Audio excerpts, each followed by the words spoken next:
Olá a todos, sejam muito bem-vindos ao podcast da Canteiro, Construindo Valor.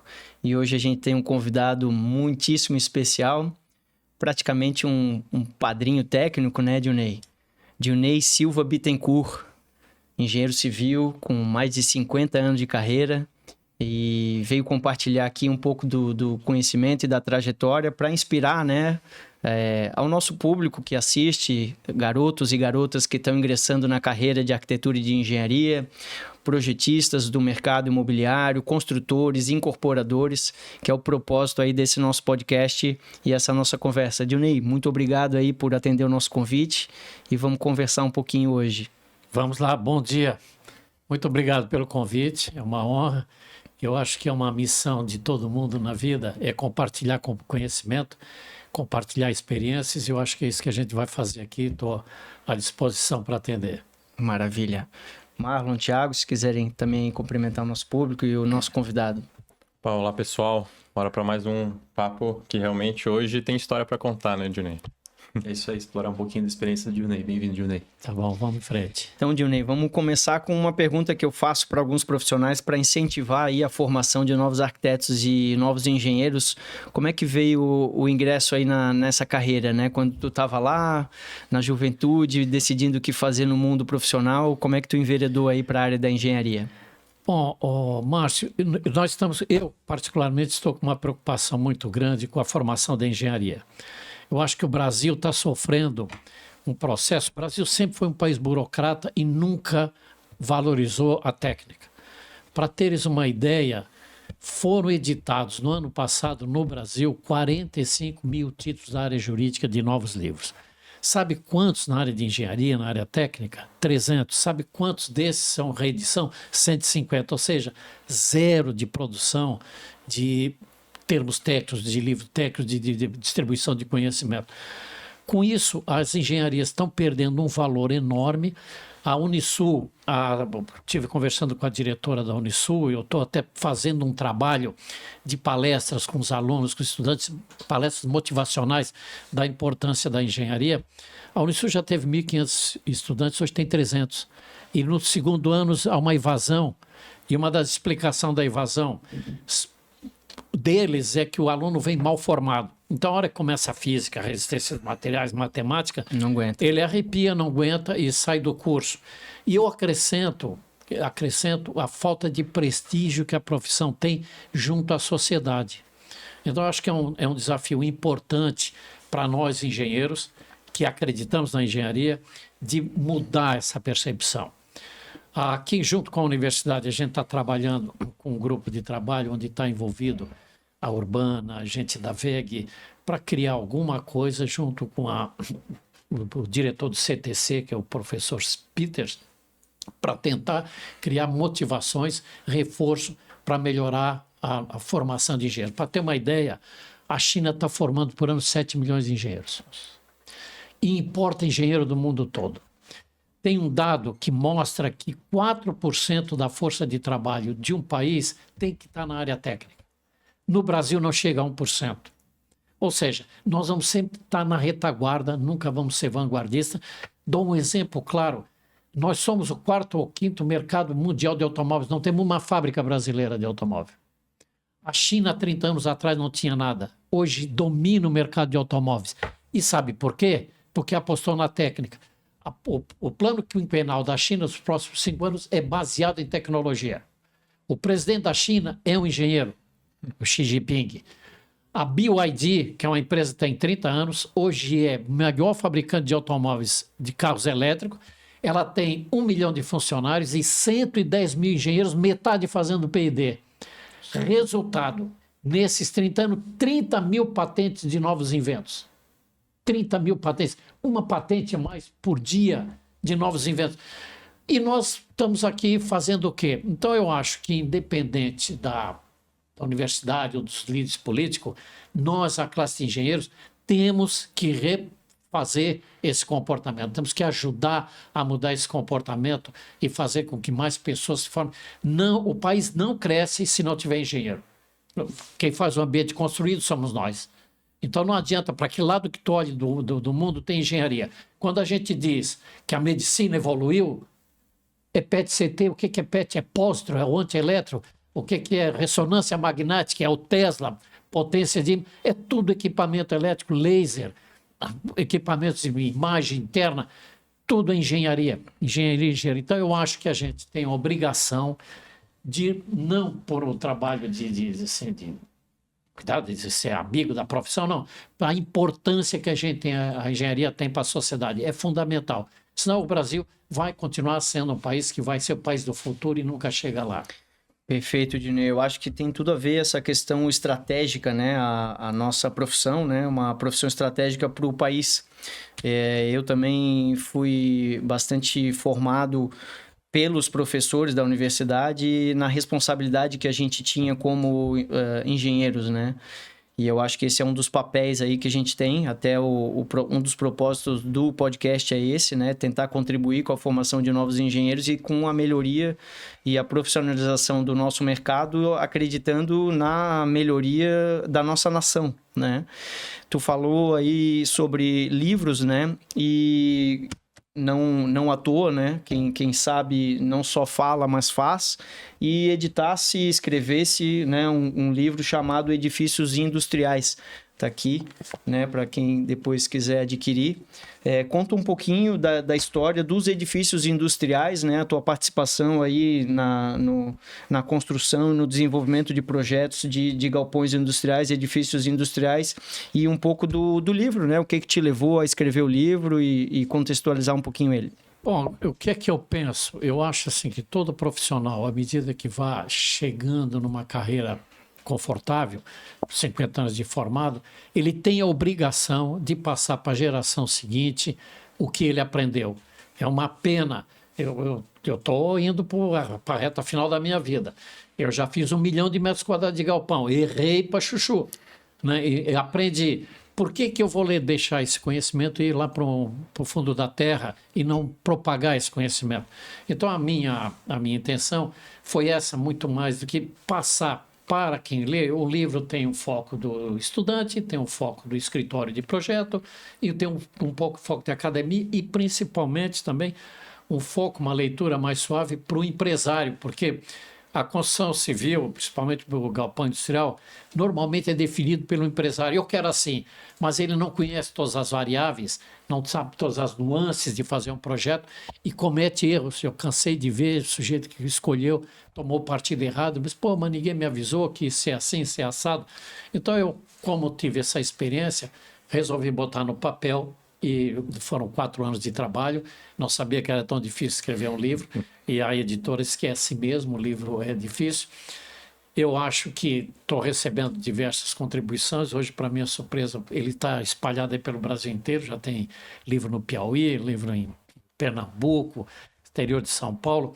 Então, é uma obrigação do profissional que fez uma carreira e que tem uma contribuição de dar. Vou dar 2 exemplos de que a gente sente falta. Teve um engenheiro de Curitiba chamado Celso Prates, especialista em fundação. O Celso conhecia tudo do nosso litoral. E ele pensou assim, a gente dizia, Celso, bota isso, passa essa experiência para o futuro, para saber o que tem. Ele pensou, morreu e o que ele sabia desapareceu.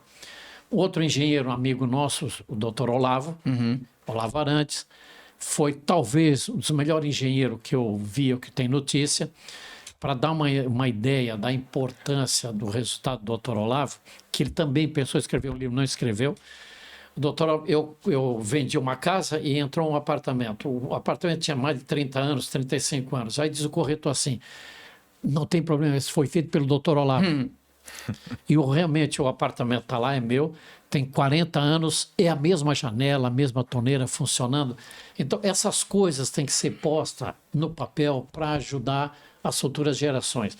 Porque mesmo com a tecnologia, hoje nós estávamos conversando de BIM, de CAD, de inteligência artificial, mesmo tudo isso, o fator humano não escapa, porque nós, afinal, nós não estamos fazendo um equipamento, nós estamos fazendo uma coisa para ser usada pelo homem. Então, essa percepção da necessidade do ser humano, como é que se comporta, é fundamental.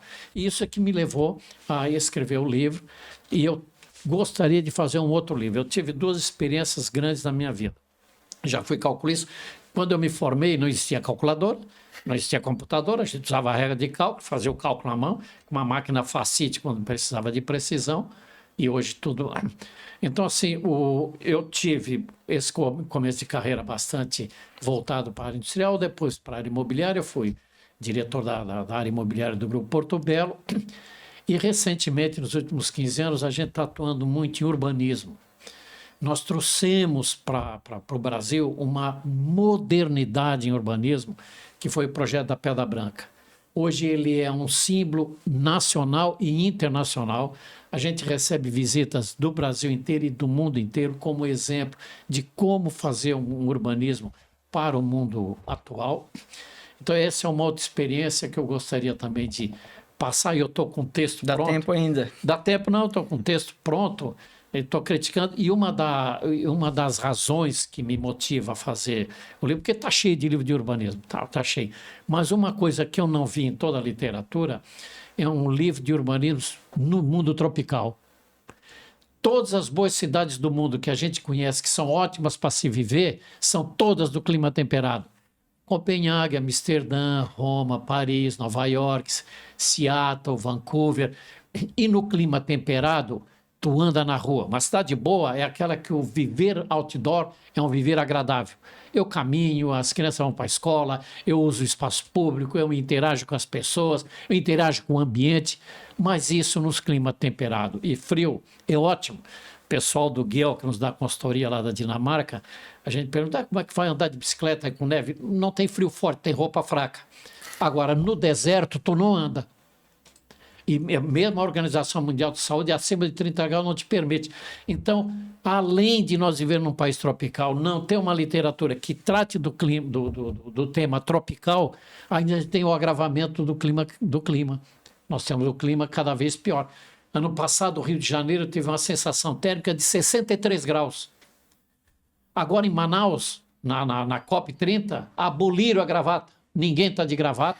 Botaram todo mundo com o colarinho aberto para aguentar. Está todo mundo apavorado com o calor e a desconforto que é num ambiente tropical. E não tem na literatura por isso, porque todos os bons livros são todos feitos pela Europa, pelos Estados Unidos, e nós no Brasil temos que desenvolver essa tecnologia de como fazer uma cidade confortável no clima tropical. Então tem diversos artifícios. Singapura está apostando em arborização, né?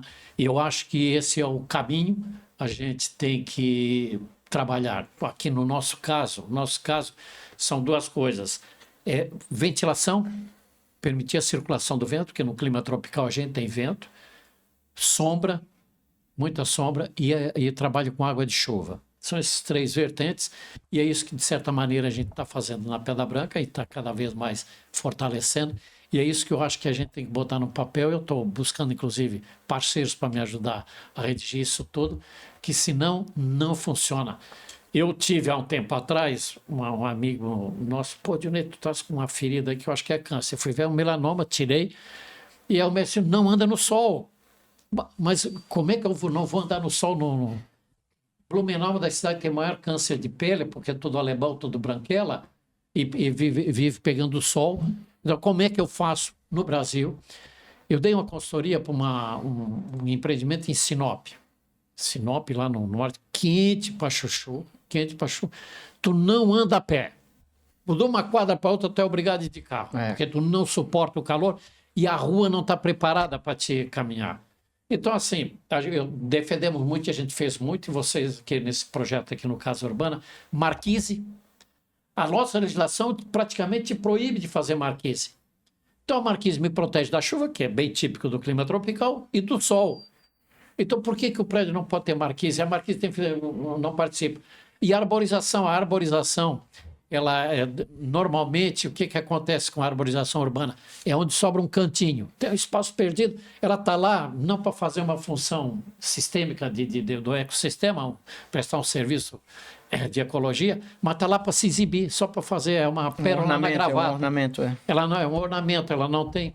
Então, são essas três variáveis aí de urbanismo que eu acho que merece nós, técnicos, engenheiros e arquitetos, trabalhar nesse tema e nós sermos, no mundo, símbolo de como fazer uma cidade confortável no clima tropical. Ô, Dionei, não sei se tu acompanhou o projeto chamado NEOM, da Arábia Saudita, The Line, né? Que é um projeto A cidade de 200 quilômetros. horizontal e de, sei lá, 8, 9 andares, né? De altura, mas 180 quilômetros de comprimento em linha reta, né? E ele é propagado como um empreendimento bastante sustentável. Não sei se tu se aprofundou um pouco sobre esse projeto. E daí a pergunta que eu te faço, né, em função também da experiência na Pedra Branca e de todo o investimento que foi feito intelectual, né, de grandes pensadores, consultores no processo de charretes, né, de integração multidisciplinar, como é que o leigo que não acompanha essa parte técnica, como é que ele consegue distinguir o que é um projeto considerado sustentável e integrado de um que não é, se a gente tem às vezes duas coisas muito opostas dizendo que os dois é que são sustentáveis? Pô, começando lá pela Arábia. A Arábia tem uma característica, é quente, mas não tem umidade, diferente do clima tropical. Então, se eu fizer sombra e permitir a circulação do vento, eu resolvo. Nós temos a umidade que dificulta o controle térmico do corpo, porque a gente não consegue fazer. A sudorese não funciona. Eles têm umas técnicas muito especiais que a gente pode reproduzir. Eles fazem os prédios mais próximos e criando sombra um no outro. E eles ainda fazem muito as torres de vento.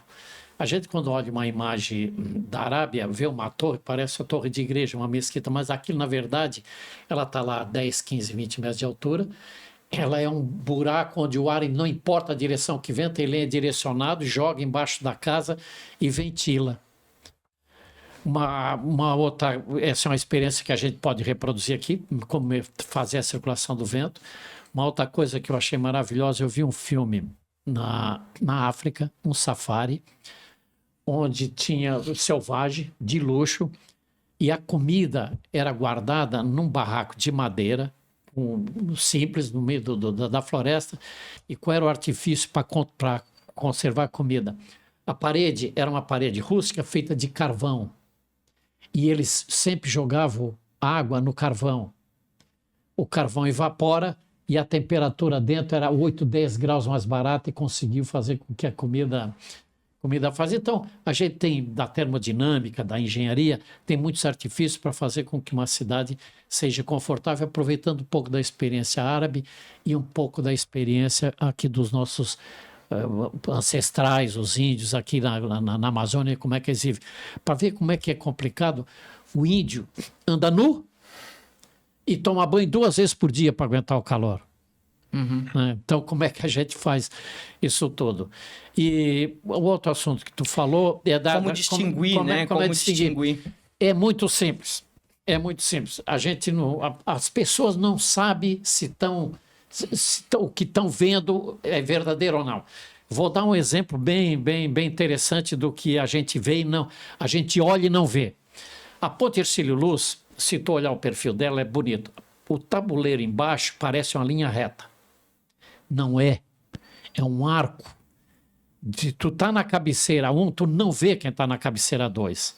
Isso é um artifício estrutural cuja leitura, para quem está fora, eu consigo ver uma linha reta. Porque se fosse uma linha reta com a parábola de baixo, ele daria a sensação de afundar. Então, o leigo não entende isso. Mas quem projeta entende e quem vê tem uma sensação agradável. Então, a medida da eficiência do que a gente está falando em sustentabilidade e conforto é o número de pessoas na rua.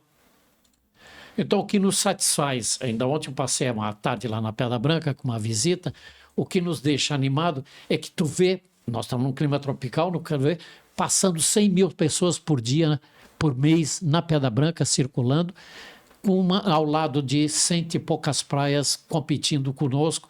Então, esse é o grande ferramenta que o consultor que a gente está usando, o Ian Gell, que é talvez o melhor urbanista hoje do mundo, o Gell, ele casou com uma socióloga e ela perguntou, vocês fazem projeto e vocês sabem se as pessoas estão gostando? Aí ele passou a fazer pesquisa ao vivo. pesquisa qualitativa. Vê por que está sentado aí, por que esse espaço está vazio. Então, trocando em miúdos, a gente sabe se o lugar é bom, se tem pessoas circulando. E isso, só para completar, Márcio, isso tem em medicina tem uma disciplina chamada semiótica. Semiótica é estudo de sinais, serve para qualquer coisa. E o Gell usa, e nós estamos usando semiótica urbana. Por que aquilo está acontecendo? Por que tem pessoas, não tem pessoas? Então, se tiver gente andando e circulando, o resultado é o que a gente espera. Só para encerrar, a Praça de São Marcos, em Veneza, ela é um quadrado, não tem nada, é lotada de gente. E tem praças, uma delas em Barcelona, super bem desenhada e vazia. Então, por que esses espaços... Então, um está errado e o outro está certo. Então, eu acho, Márcio, é fácil de medir. Projetou, tem gente... O tá negócio funcionando. Eu vejo isso um pouco entendendo o comportamento instintivo do ser humano também como um bicho, né? Porque, como tu falou, os bichos também, os cachorros, né? Eles têm pelagens diferentes para sobreviver a clima diferente, que é um pouco da nossa roupa, né? A diferença entre o bicho-homem de todos os outros bichos é que ele consegue transformar o ambiente. Aqui a gente está dentro de um ambiente artificial, né? Que foi construído pelo humano e que ele está totalmente controlado, né? De maneira também artificial. A gente tem aqui um climatizador que coloca numa temperatura em que a gente, na média aqui, está todo mundo se sentindo agradável, né? Então, eu acho que é observar um pouco o homem como bicho, né? Os sinais, né? E também os indicadores de saúde e de bem-estar, né? Que a gente vê lá, por exemplo, os Estados Unidos, né? Que é uma nação que prosperou bastante economicamente, mas hoje está muito doente, né? Mais da metade dos americanos são obesos, não é nem sobrepeso, é nível acima do sobrepeso, que é a obesidade, né? Então, a gente tem aí uma boa epidemia, né? Uma sensação média aí de não saúde, né? Voltando um pouquinho à questão do D-Line, tá? Ele tá hoje, me parece, as informações que a gente tem, de que ele está recuando no plano dele, né? É um projeto que ele tinha uma meta ousada e ele recuou de 180 quilômetros. Inicialmente ele voltou para quase 3 quilômetros, uma coisa muito pequena, e agora ele está quase que inviabilizando, tá? E tudo por conta não de dinheiro, porque a Arábia Saudita ela tem um dinheiro hoje bastante grande, quase infinito, em função da atividade econômica deles voltada à exploração do petróleo, mas não é um problema de viabilidade econômica, é um problema de engenharia, né? Porque foram começar a fazer as contas, né? Começaram a executar a obra, se a gente for ver no Google Maps, vai ter ali a demarcação da linha inteira, as máquinas, imagens reais. Eu até ficava discutindo bastante com um primo meu, né? Inicialmente eu dizia, se o cara tem dinheiro infinito, tem a máquina, fizeram o planejamento e a engenharia, dá para executar. E ele considerando aquilo muito difícil de acontecer. E a gente ficou bons meses aí conversando, e eu dizia, olha aí, tá acontecendo, maquinário gigantesco e tal. E ele, olha, tá acontecendo, mas de repente não vai. E a gente foi. Até que, de fato, as contas e mais informações vieram vindo, e eles fizeram a conta de quanto concreto necessitaria para fazer o D-Line. Para fazer a obra só do D-Line, precisaria do concreto necessário para construir tudo que está em obra na França inteira. Então, de onde é que ia vir para o meio do deserto, né, o cimento e a fabricação do concreto, a areia, a brita, etc., né? Então, ele começou a se desmoronar aquele planejamento, né, e não de novo por conta do dinheiro, por conta da engenharia, tá? E reconecto, né, com a questão das múltiplas visões, né, de a gente entender e escutar as múltiplas disciplinas, porque a gente às vezes está ali só na arquitetura. A gente está vendo muito hoje, em função do BIM, um problema de projeto arquitetônico, tá? Por quê? Porque a cultura e a ferramenta que a gente tinha para fazer prédio era desenhar no papel. Depois a gente começou a desenhar no computador. Mas é muito recente isso, Johnny.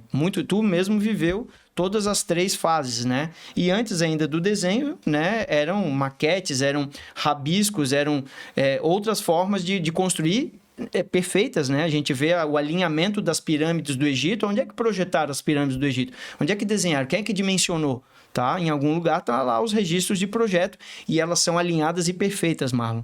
E hoje mesmo com o BIM, quando a gente começa a trabalhar um projeto e começa a entrar as múltiplas disciplinas, a gente vê que não encaixa. Hoje o maior problema em BIM, aí, quem for arquiteto e quiser se destacar no mercado, é fazer um projeto de arquitetura engenheirado. Quanto mais integrado, mais engenheirado ele for, melhor ele vai ser. Porque a gente começa com um projeto de arquitetura que, quando vai para o modelo, ele está inapto a ser executado. A maioria dos projetos hoje conceituado, e às vezes o entrepiso, que não cabe as tubulações, e ele está lá com um entrepiso de 3 metros. Não vai entrar as tubulações. Depois, ele não está com um alinhamento entre as vagas de garagem e o pavimento tipo. Daí, a gente tem vigas de transição que a estrutura acaba colocando e encarecendo 5 a 10% a obra, tá? Mas daí, para voltar à conversa aqui, Dionei, como é que foi? Conta um pouquinho desse processo de charretes, que é justamente um workshop, um mecanismo,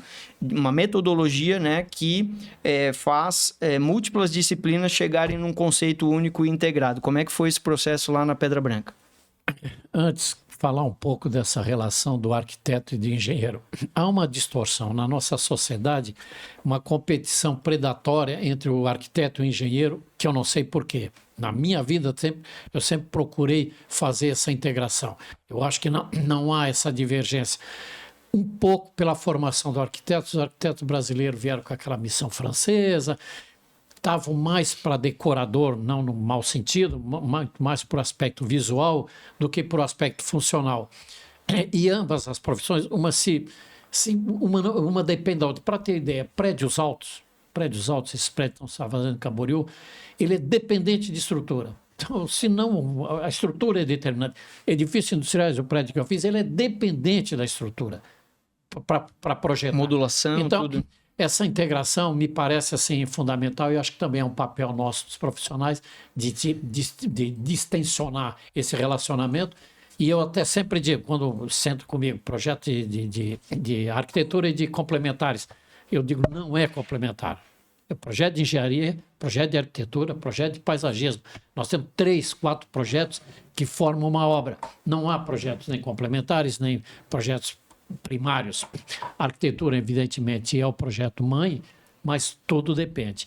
Então, já pensando dessa maneira de integração, a gente aprendeu, e acho que esse talvez seja assim o grande segredo do sucesso da Pedra Branca e da Urbana, foi aprender a fazer projetos mais complexos, integrando todos os agentes que de uma maneira ou de outra interferem no projeto. Porque é comum, se eu sou um empreendedor, eu contrato um arquiteto, depois contrato um engenheiro, depois eu falo com o mercado comercial, depois eu falo com o agente financeiro, e aí depois eu falo com o cliente, mas por que tu fez isso? E o projeto vai e vem, não acaba e fica no final uma coisa Só para fazer um paralelo, parece que é um quebra-cabeça em que as peças vão mudando enquanto a gente está montando ele. Está montando. Então, o que é a charrete? A gente aprendeu isso com o pessoal lá dos Estados Unidos, que nos deu, e ainda dá consultoria na parte urbana aqui na Pedra Branca. É uma oficina de trabalho com data para começar e para acabar, na qual eu envolvo todos os agentes que podem interferir no projeto. Seja a namorada, a esposa, o financeiro, o corretor, gente de todas as disciplinas e de todas as visões. E o resultado é absolutamente extraordinário, é inacreditável o resultado. Nós já estamos há 10, 15 anos trabalhando com charrete, cada uma é uma surpresa para a gente do resultado. A gente senta assim, nós temos um terreno, queremos fazer um projeto assim, e o que é que nós vamos fazer? E vai e vem, o resultado final é excepcional. E uma vantagem, e aí tem os desafios de quem coordena, é fazer com que haja uma disputa cooperativa e não competitiva. As pessoas, não há o rei da cocada. Essa ideia é minha, essa ideia é a tua não é boa. Não há competição entre ideias. Numa charrete, tu és obrigado a dizer bobagem. E ninguém vai te reprimir se isso é uma estupidez. Pô, mas isso não tem nada a ver. Não, todas vão compartilhar. Então, esse foi um aprendizado, Márcio, que nos parece fundamental, a gente usa essa ferramenta, divulga essa ferramenta, estimula que as pessoas... E qualquer projeto, a gente está envolvido, se faz essa charrete, cujo resultado é excepcional, excepcional. Então, eu não tenho dúvida de que a gente está... Existe curso de charrete, já é... É isso que eu ia te perguntar, quem é que rege ela, como é que ela é organizada? Não, ninguém rege. Tem um Instituto Internacional de Charrete em Nova York, onde começou. Em São Paulo, eu acho que já estão fazendo uma filial do Instituto de Charrete. Tu faz curso de charrete e não é segredo, qualquer um pode usar. O nome charrete é um nome curioso, isso vem da França, porque as primeiras universidades lá de Bolonha e de Paris, as primeiras universidades do mundo, os estudantes iam para a universidade, moravam na universidade e tinham trabalho de conclusão de curso. Então a charrete, que era uma carroça, passava no dia, ele tinha hora para começar e para acabar. Passava, quem não entregasse estava morto. Então a charrete tem esse aspecto, eu tenho hora para começar e para acabar, e sai dali uma sensação consensual, não é absoluto. 51%, 52%.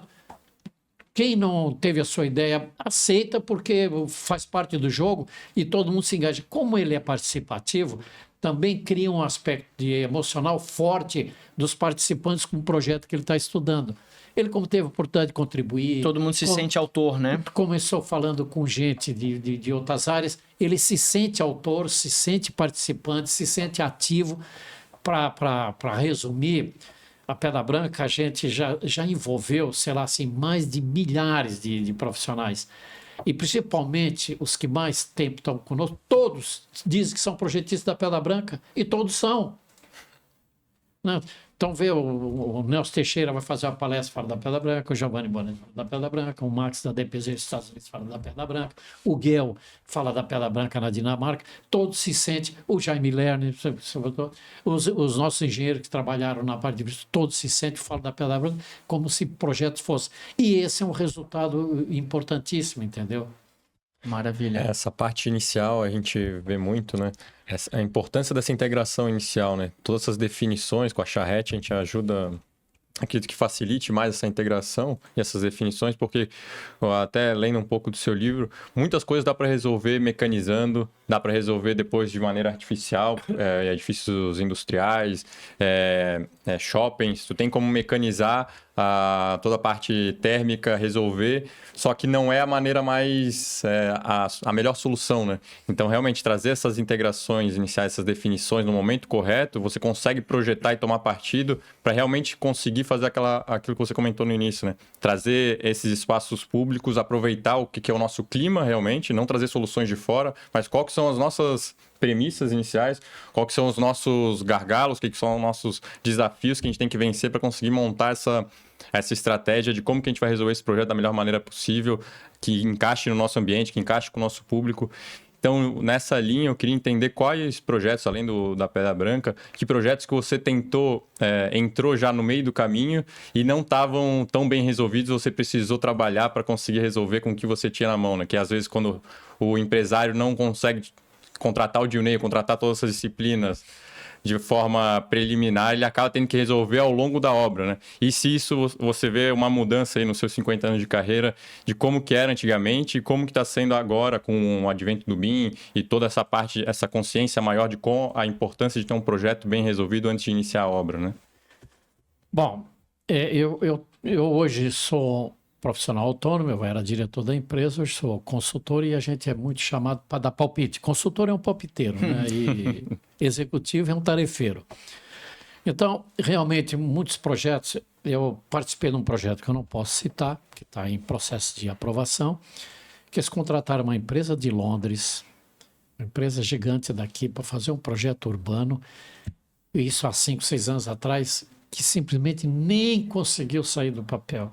Aí quando esse pessoal conheceu charrete, conheceu nós entramos no circuito e elaboramos uma sequência de umas 5 a 1 ano, estamos trabalhando 5, 6 charretes, o projeto está pronto para ser viabilizado. Então, e não é porque a gente é o rei da cocada, não, é porque passou a envolver gente da prefeitura, gente do meio ambiente, aquele Crica que pentelha, ele está sendo convidado para participar, a gente vê os reais problemas e consegue resolver.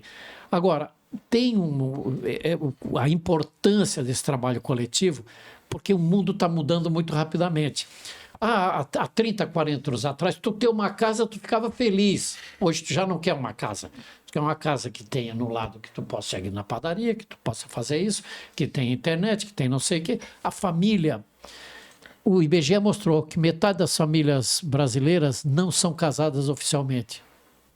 Então, nós temos uma nova forma de relacionamento de família, nós temos o envelhecimento da população, decréscimo do nascimento. Da natalidade. A população do mundo vai estabilizar em 8, 10 bilhões de pessoas, não vai passar disso. E as pessoas vão querer morar melhor, viver melhor, e vem essa preocupação com o clima. Nós estamos destruindo a terra, nós estamos exaurindo os recursos naturais. Então, todas essas formas de pensar é uma mudança de pensamento completo. Hoje em dia, a juventude já não é tão pegada a ter propriedade. Mesmo nos Estados Unidos, que é um país do capitalismo, da propriedade, nas ruas as pessoas já estão, em vez de comprar cada uma máquina de cortar grama, os vizinhos se juntam e compram uma máquina, porque senão ela vai ficar ociosa, entendeu? Então, assim, hábitos de consumo, hábitos de viver. Eu sou de uma geração de que eu não cuidava dos meus filhos. Eu nunca troquei fralda nos meus filhos. Os meus filhos hoje trocam fralda, trocam melhor do que as esposas. Então, é uma mudança muito radical. E os projetos que a gente desenvolve tem que trazer isso para dentro. E isso, a maneira é de conversar. Um outro fator que está assim, assustador é o pet. O animal. O animal, a gente fala que o ser humano se urbanizou, né? Nós, a partir da virada do século, viramos a maioria da população urbana, vai ser 70%, 80% urbana, mas nós temos animais que se urbanizaram. Né? Tem pássaro, tem cão, até saguia, que eu estou vendo aqui na pracinha de Esteve Júnior, que se adaptou. O pet faz parte da vida das pessoas. Em que lugar, há 5 anos atrás, tu imaginava que o restaurante ia aceitar cachorro, que no shopping tu ia andar com cachorro, e todo mundo... Eu fizemos uma viagem agora de trabalho em Nova York, exatamente para ver urbanismo, e veio um gato dentro do avião. O gato, não sei, veio miando. Vocês imaginam isso? Então, há muita modificação na sociedade, no comportamento, e essas reuniões em forma de charrete coletiva ajuda a pegar todas essas variáveis para fazer um produto saudável. E essas transformações são muitas e em muito curto espaço de tempo, né, Dionej? Porque São Paulo mesmo, os rios ali, Tietê e Pinheiros, né? A gente inverteu o sentido de rio, retificou eles. Florianópolis mesmo, quase todos os rios da região central estão tapados, né, subterrâneos ou com galerias. E foi ontem isso aí, né? Então, a gente hoje está vendo uma transformação muito grande e deve continuar experimentando essas grandes transformações ainda em curtos períodos de tempo, né? Como se adaptar a essa constante alteração de maneira cada vez mais veloz. Esse é um... Desculpa, só complementando essa questão da mudança, né? Impacta também na mão de obra que está no canteiro, né? Porque é algo que com certeza o mercado já está sofrendo, é que cada vez mais o servente que aprendia com o pedreiro, que aprendia com o mestre, essa cadeia está acabando, está se rompendo, não está passando esse conhecimento, e a nossa construção, que é basicamente artesanal, está ficando cada vez mais cara para ser executada, né? Tem algumas pessoas até falando que a profissão do futuro que mais os ricos do futuro serão... Pedreiro, encanador. Exatamente. Então, entender também um pouquinho dessa industrialização e a importância de a gente caminhar para esse caminho, para a gente caminhar nessa direção. Né? Olha, aí a gente tem alguns artifícios. Primeiro, a mão de obra pesada, mecânica, vai desaparecer.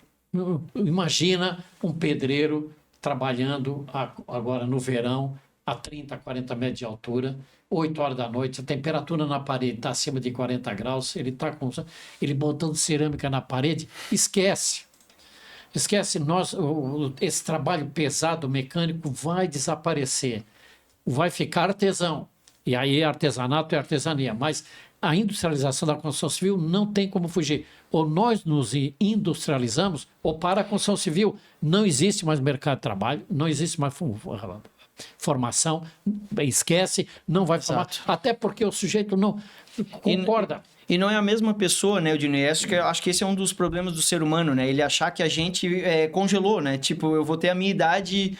Não, eu vou ficar mais velho, vai vir um mais novo que vai alterar. Então, essa visão de congelamento é que eu acho que faz com que a gente não tome as decisões corretas. Porque quem é que trabalhava nessa condição? Era o cara que estava feliz de ter uma casa. Esse cara trabalhava naquela condição porque ele estava feliz de ter uma casa, porque ele foi aculturado a ter aquilo. Agora, o filho desse cara que já nasceu com o celular na mão, pedindo pelo aplicativo, a comida chegou e tal, esse cara não vai mais querer ir para essa situação. E daí tem que vir a nova solução. Então, é um exercício, a construção civil é um exercício constante de futurologia e de planejamento para conseguir chegar nessa futurologia de maneira viável. Né, que é o que hoje todo o mercado da construção civil está falando muito desses dois temas, industrialização e escassez da mão de obra, né? Continua esse teu ponto que... Não tem jeito, ou nós nos industrializamos, a construção civil tem que virar uma linha de montagem e nós temos que apostar. Cada vez mais os fornecedores de material de construção civil, eles não são fornecedores de insumo, eles são fornecedores de soluções. Então, se eu quero um revestimento de parede, eu não vou lá comprar cerâmica de uma, cola do outro, não sei o que, eu vou comprar um sistema. A Tigre, que fornece material hidráulico, ela não vai fornecer cano, ela vai oferecer um sistema. As esquadrias, eu não vou comprar um perfil de alumínio. O sistema, nós vamos ter que ter sistemistas, e isso é um trabalho nosso de engenharia, sob pena de nós não conseguirmos fazer produto com qualidade e não vai ter mão de obra. Esquece, lugar do mundo nenhum, todo mundo... Tu imagina quem é o ser humano hoje, que está acostumado, como diz o Márcio, a teclar no celular...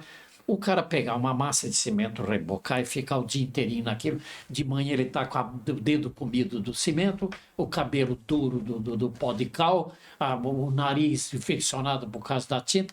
Esquece, nós vamos ter que transformar ela o mais mecanizada possível. Sob pena de não fazer... Eu fico horrorizado de ver prédios de 30, 40 andares fechado com tijolo. O tijolo... Nada contra o tijolo. O tijolo foi o primeiro produto industrializado pelo homem. Primeiro. Né? Isso foi lá na Arábia Saudita, lá no Iraque, no Mediterrâneo, onde eles não tinham pedra e tiveram que fazer o tijolo para poder fazer as casas, diferentes que tem na Europa e outros lugares. Então, agora, tu imagina um negócio de 8, 10 mil anos que tem que ser usado de outra maneira, mas para fazer parede em prédio de 30 metros, que balança de tudo quanto é jeito por conta de vento. Nós vamos ter que mecanizar, industrializar, e os projetos que eu tenho participado, a gente está indo para o máximo de mecanização possível. Os edifícios industriais hoje são os mais industrializados. Exato. Não se faz nada no canteiro, exceto fundação. Mas dali vem, inclusive... É um fornecedor de Joinville, inclusive que faz a sapata já pré-moldada, quando a fundação é direta. É 100% sistêmico. Vem a estrutura pré-moldada, vem o pessoal da cobertura, o pessoal da janela, da ventilação, o pessoal do piso e acabou.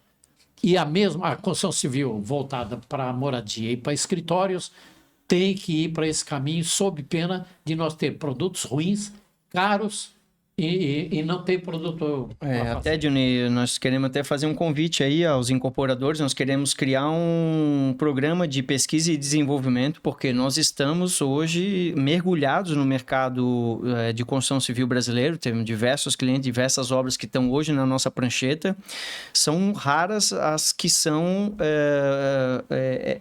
nesse método que a gente quer nesse futuro próximo, totalmente industrializadas, modulares, pensadas e tal.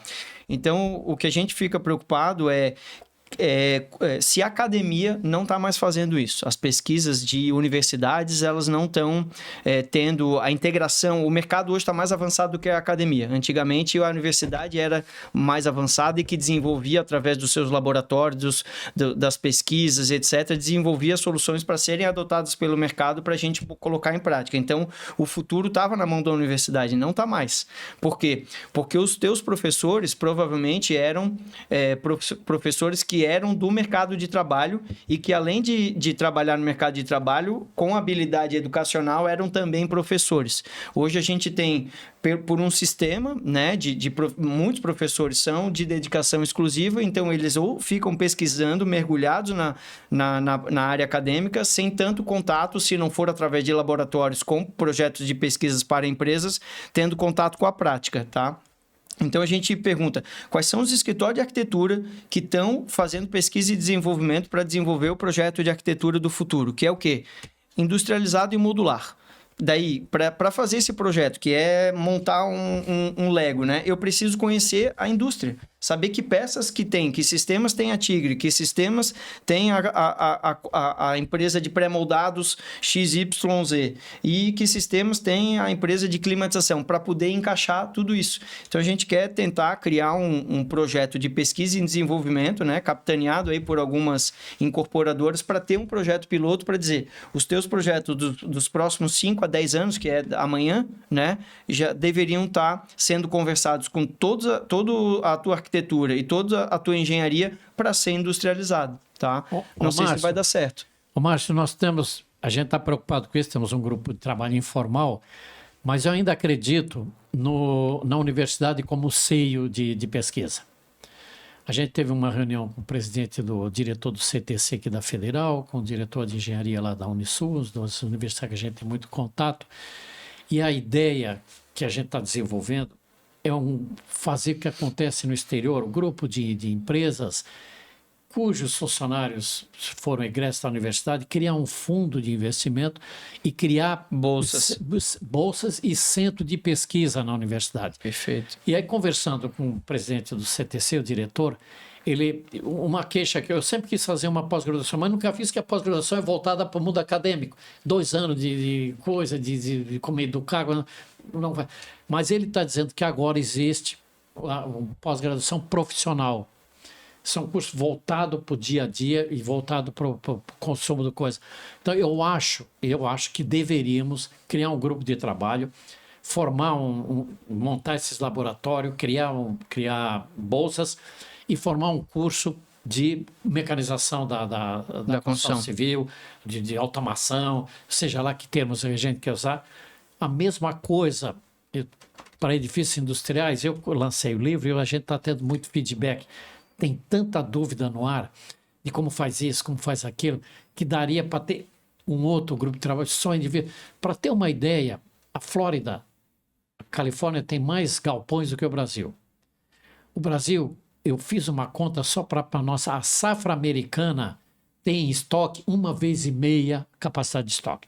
Eu tenho 1,5 vezes capacidade de estocar a safra. No Brasil é metade. Então, só para fazer galpão para a nossa safra, que nós somos o celeiro do mundo, eu fiz uma conta rápida de 80 a 100 milhões de metros quadrados de galpão. É galpão para acabar, sim, entendeu? Sim. Então, como o galpão, o multiplicador é grande, é 30, 40 mil, R$1 é 40 mil reais. R$2 é quase um carro. Então, eu acho que essa formação de pós-graduação profissional é interessante e eu acho que a gente deveria fazer esse trabalho com a universidade. Nós tivemos uma experiência interessante na Pedra Branca. A Pedra Branca está investindo numa comunidade carente que tem ao lado, chamado Frei Damião, e a nossa ideia é transformar ela em 2 anos num bairro. Não ser mais um lugar dependente de filantropia, de nada, ter vida própria, segurança e tudo. A Universidade Federal tem um curso de residência para arquitetos e fizeram um programa com o Ministério da Cidade, onde estão atuando na Frei Damião, uma coincidência. É um curso de residência onde estão se especializando em como urbanizar e dar vida, qualidade de vida para as... Então, assim, esse é um outro vertente, residência em galpão, residência em parede, residência em painéis arquitetônicos.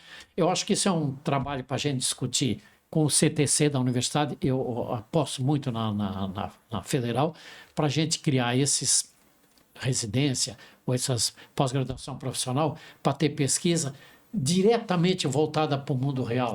Não para o mundo... E o mundo acadêmico continua com as pesquisas. Esse é um outro tema que eu particularmente também demorei um pouco a ingressar entre a questão da competitividade e da colaboratividade, né? O próprio BIM, né, a ferramenta que a gente usa, que se chama BIM Collab, né, ela promove esse processo de colaboração. Mas o próprio mercado, né, nos ensinou a ser mais competitivo do que colaborativo. Né? A concorrência, né, era tudo eram dificuldades que a gente tinha que vencer, né, e ser mais forte e ganhar, né, e ganhar vinha de guerras. Daí vem a Segunda Guerra Mundial, que foi ontem também, né? 45, né? Guerras que a gente está vivendo hoje. Então, é um processo muito de as nações, né? Brigando. Ainda é um processo de muita briga, né? E pouca integração e colaboração. Então, eu acho que a grande transformação desse século, e que daí pode salvar a própria humanidade, o próprio clima, os bichos e etc., é a integração. Eu até faço lá numa aula que dou para um curso de pós-graduação em incorporação imobiliária, um módulo de sustentabilidade e de certificações ambientais. Eu mostro muito o que é a egonomia, que é o homem dominando, né, com seu ego, versus a economia, com uma visão integrada, do homem integrado com todos os ecossistemas, né? Então, a gente vai continuar usando essa palavra economia, destacando um pouco mais o eco, tá? Eu estou realmente hoje muito crítico ao processo que a gente está vivendo de COP30, não só pela 30, mas por todas as últimas COPs que a gente veio vivendo, de um processo altamente hipócrita, né? A gente com a oportunidade de fazer diferente, de inovar, a gente faz os mesmos líderes indo com os mesmos jatos, né? Para as mesmas estruturas temporárias que depois os próprios legados nossos. A gente sofreu muito no Brasil, né? E eu participei muito de projetos de Copa do Mundo, de estádio, depois de Olimpíadas no Rio de Janeiro. Eu atuei em muitos projetos e hoje vai ver o Rio de Janeiro, legado do Rio de Janeiro, investimento bilionário, Thiago. Mas é de gerações, e o legado das Olimpíadas hoje inexistente, Dionei. Inexistentes. Talvez o único legado foi a Vila Olímpica virar um conjunto habitacional para ser vendido no mercado imobiliário. O restante todo, o Parque Olímpico, a formação de novos jovens atletas e a infraestrutura e tal, uma outra coisa, o VLT e tal, a gente ainda vê funcionando, mas foi um pouco por água abaixo. Então, eu vejo que a gente está nesse processo de transformação, de colaboração. Acho que faz todo sentido o que tu está dizendo, cursos de pós-graduação e integração da universidade, mas trazendo o mercado hoje, porque o mercado digital, né, Marlon, os cursos, a internet, né, a formação de cursos em que a gente consegue alcançar a formação técnica, não só através de instituições formais, de universidades, etc., mas de profissionais, de empresas que se estruturaram e que vendem cursos, e tu consegue ter uma capacitação técnica que vai fazer a gente se encaminhar para esse Brasil, esse mercado do futuro. Até encaixando, Dionei, queria entender um pouquinho a tua visão, tua percepção em relação à educação no Brasil, né? Tanto a educação ensino superior como a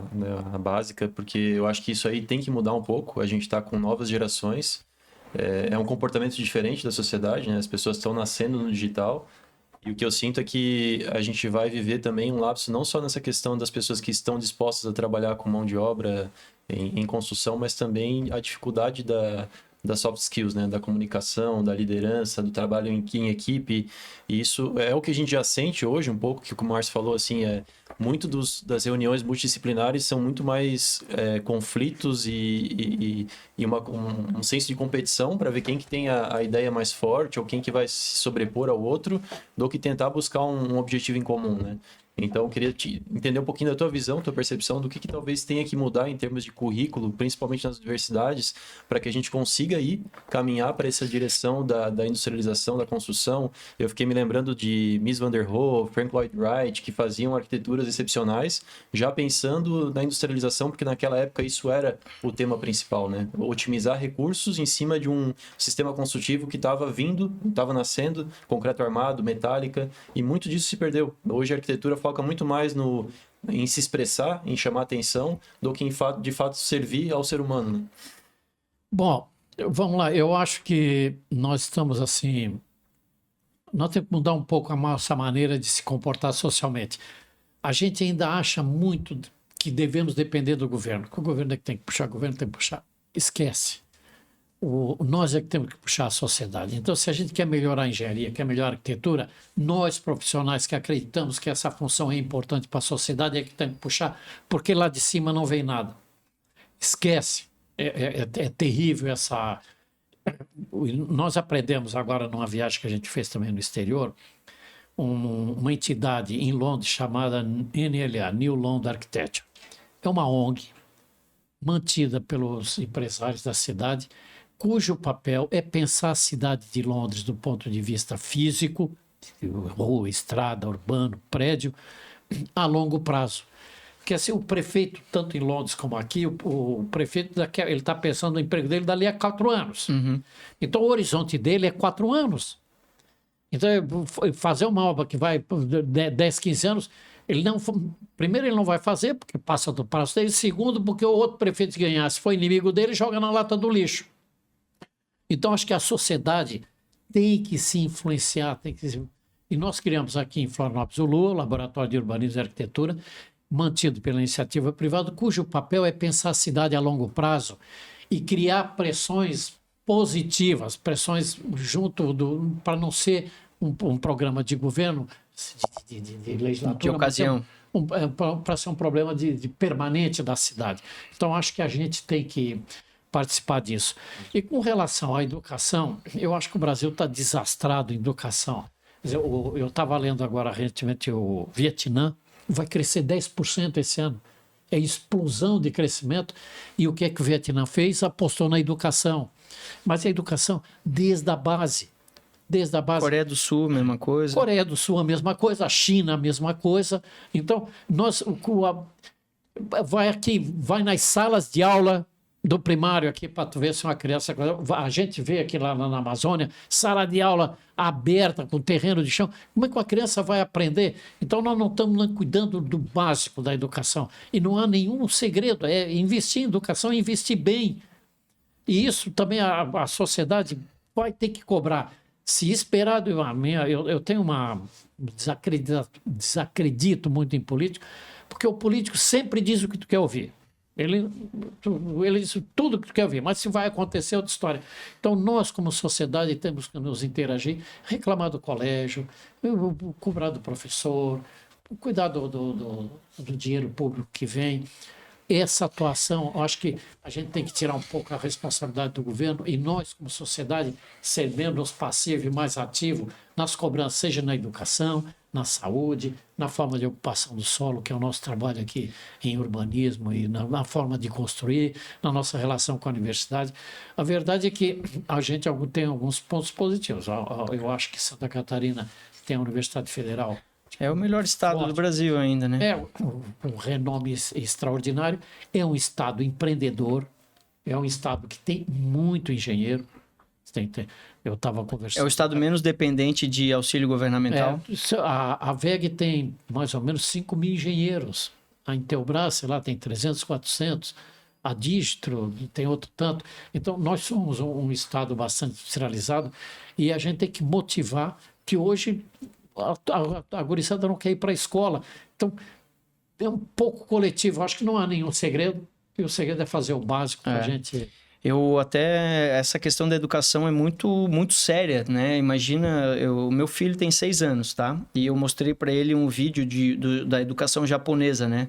O japonês, ele tem a cultura da limpeza. A gente viu na Copa do Mundo, aqui no Brasil, e depois em todas as outras, em jogos que os japoneses iam assistir, que nem era do Japão.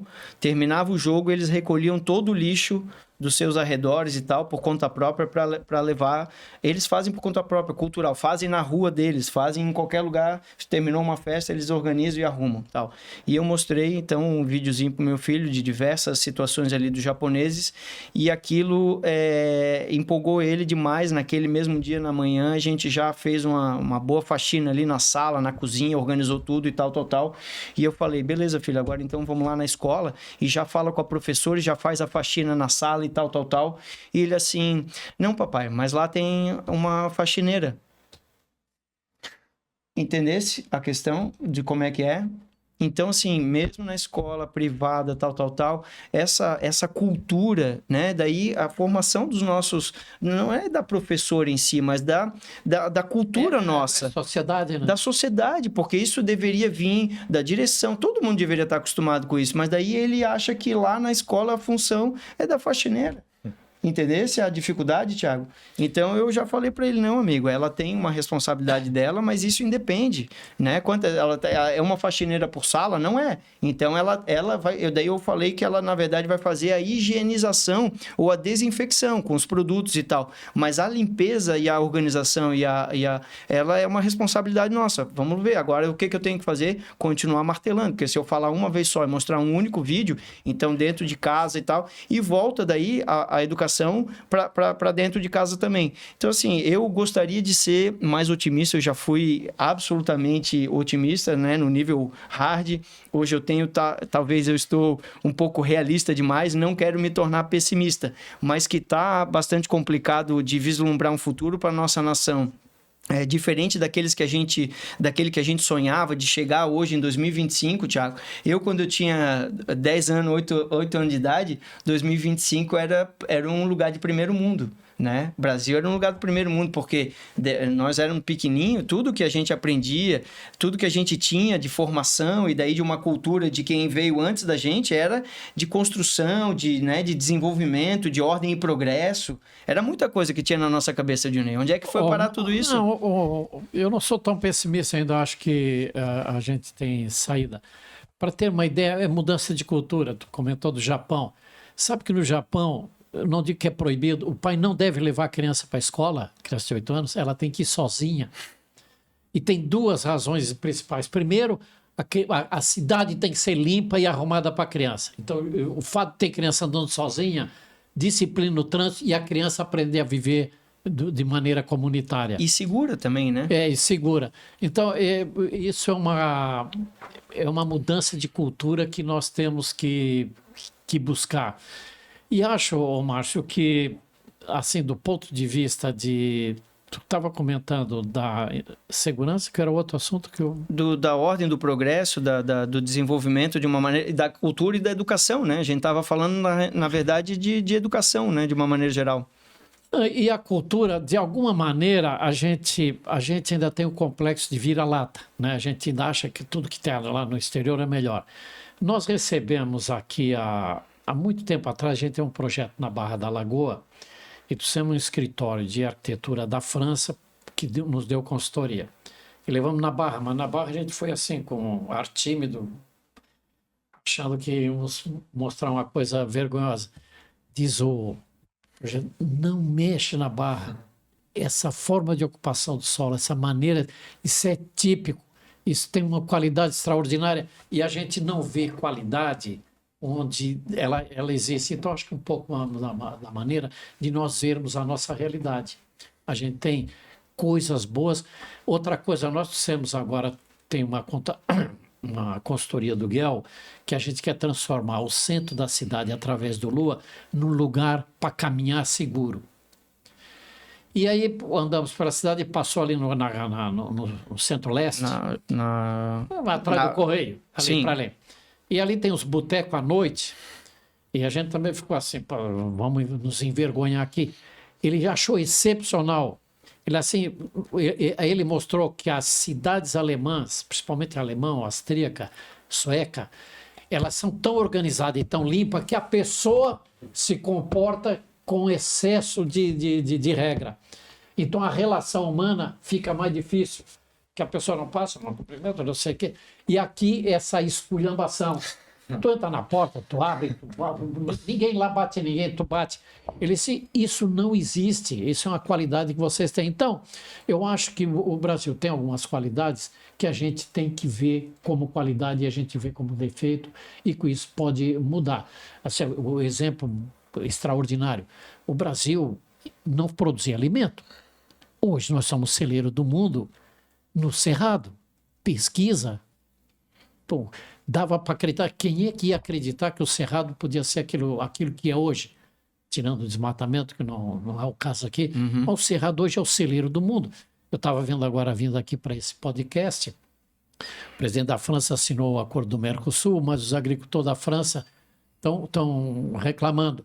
Por quê? Porque não é porque nós fugimos da lei, ou porque desmatamos, ou porque não tem regra. É porque a nossa capacidade de produção é 10 vezes a deles. Por mais que coisa, entendeu? Então nós temos um diferencial. Então acho que a gente tem algumas qualidades que a gente tem que olhar com outros olhos, mudar a cor preta para uma cor azul, que eu acho que a gente tem muita coisa boa no Brasil que dá para incrementar e investir em educação que não se investe. Maravilha. Não, acho que, agradecer o senhor realmente compartilhar a experiência. A gente conversou sobre muita coisa aqui. Eu acho que é abrir um pouco, né? Não é só toda a engenharia, como a gente começou esse papo, né? Tá ao redor da gente, não é só no projeto, não é só naquele dia a dia, não é só no BIM. Então é interessante a gente entender um pouco de educação, analisar o nosso contexto histórico para realmente projetar melhor e fazer o país realmente prosperar, né? Então, obrigado. Eu acho que até agradecer, né, Johnny, como tu colocas aí, depois de 50 anos de carreira, algumas primaveras de vida, continuar nos dando fôlego. Eu acho que esse é um legado, né? Eu quero me espelhar em ti e continuar dando fôlego para a nova geração, né? Porque, de fato, assim, a área em que eu ingressei da sustentabilidade nas edificações, né? Embora tenhamos aí uma série de grandes resultados, né? Maravilhosos empreendimentos, ainda é um nicho muito pequeno, né? Perto da realidade. Eu acho que é um pouco disso que eu vivo, assim, né? Eu 20 anos já nessa atividade, né? E mesmo com 20 anos ainda as edificações sustentáveis, certificadas, com desempenho, atendendo a desempenhos superiores e tal, são muito poucas ainda, né? Então isso é que me dá... Por outro lado, se eu for ver, para trás era muito pior. Então esse fôlego de dizer... entende isso como uma jornada, pensa que na transformação não está pronta ainda, né? Nosso projeto de nação, a gente ainda é uma nação muito jovem, Europa, Ásia, etc., já tiveram, a própria China também há pouco tempo vivia uma vida desgraçada em algum aspecto, né? O chinês de 100 anos atrás pensava que a China era uma desgraça. Então, há esperança, né, de a gente continuar pensando no nosso Brasil, que a gente tanto ama, como a nação do futuro, porque com a geografia que a gente tem, com os recursos naturais que a gente tem, com o povo alegre e dinâmico que a gente tem, que já foi até tema aí de campanha de marketing, né? O melhor do Brasil é o brasileiro, né? É um povo realmente, é uma nação, né? Um cidadão assim realmente diferenciado do ponto de vista de otimismo, de integração. Então, te agradecer por essa contribuição, por esse fôlego, para que a gente continue transmitindo para as próximas gerações de engenheiros, né, Tiago? Exato. Legado. Bom, Márcio, eu vou deixar duas mensagens. Eu li há muito tempo atrás, as tartaruguinhas estavam saindo tudo correndo para o mar. E uma foi para a direção errada. Aí veio um menino, pegou e botou ela na água. Aí diz outro, mas para que diferença faz? Tem 1 milhão de tartaruga. Aí ele assim, para essa eu fiz toda a diferença. Então, mesmo que a gente cuide só de uma tartaruguinha, tem milhões ali, a gente faz a diferença. Eu também li recentemente, que eu achei uma imagem interessante, de um corredor de maratona. Era um deficiente. Ele disse, eu não sou campeão, não vou ser campeão, mas sou um vitorioso. O fato de participar já é uma vitória, né? Então, eu acho que a gente, mesmo que a gente não chegue a ser campeão, mas a gente entrar no jogo e correr, nós vamos ser vitoriosos. Então, não tenho dúvida, se nós, cada um, cuidando da sua tartaruguinha e entrando, mesmo sabendo que pode não ser campeão, mas nós vamos chegar lá num bom resultado. Queria deixar essa mensagem. Maravilhosa. E obrigado também aí Eu vou só fazer mais uma propaganda, então, para quem quiser ainda, né, absorver o conhecimento de anos de carreira, edifícios industriais. Não sei se estão nas plataformas, mas colocando aí no Google, certamente vai encontrar um lugar aí para adquirir o exemplar, tá bom? Obrigado, Dionei. Obrigado também. Uma próxima. Um abraço. Tchau. Obrigado.